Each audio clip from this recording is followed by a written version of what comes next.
Hey there, Joe, your mortgage pro, Joe Jonart, Mutual of Omaha Mortgage. Jeff Mayo, Keller Williams, Greater Seattle, the Opportunity Brothers. We're here to talk to you about betting against the champ. Yeah, let's look at the actual numbers, because we hear this all the time, Jeff, right? Like, oh, we're waiting for the bubble, the crash. And yes, has it happened in the past? Sure. But let's look at the actual numbers, and we'll show this stat there to you. If you look at the last, since 1941, the champ has won 73 times. And has only had one tie, which we would consider a zero market, and 7 technical losses. And those losses, unfortunately, have been, within the last 20 years. And that's what people kind of think about, right, Jeff? Yeah, and what we're talking about specifically is price appreciation in the market. Yeah.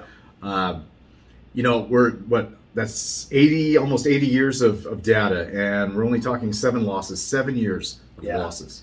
Don't bet against the champ. I mean, again, prices up in 2020 and 2021 doesn't mean it crashes ahead. Just look at the history. And again, we'll show you this. From 1943 to 1947, prices up compounded 118%.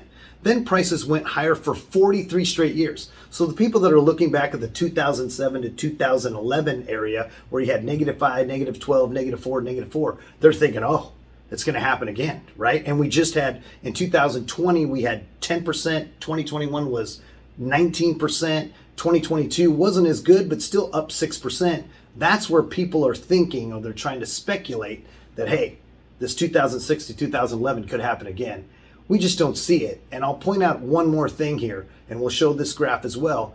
In 2000, or let's see, back in the crash of 2007 to 2011, if you want to call it that, really 2007, I guess, we had a lot of bad lending practices. And Jeff and I have talked about this in the past. We were giving anybody loans.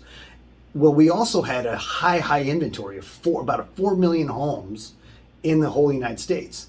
Now we're under 1,980,000. So we have a quarter of the inventory that we had back then, and we had bad lending. We have really tight lending now.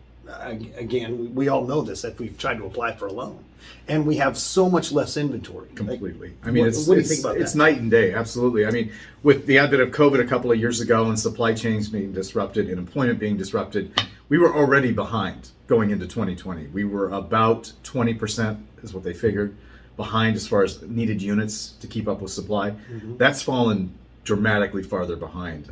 Some guesses say 50, some people say 60%. So it would literally take decades for us to catch up if that was even going to happen. Down, as soon as rates really drop, it could be 3 months, 6 months, 12 months, you will see prices astronomically increase. Mm-hmm. And so get in now.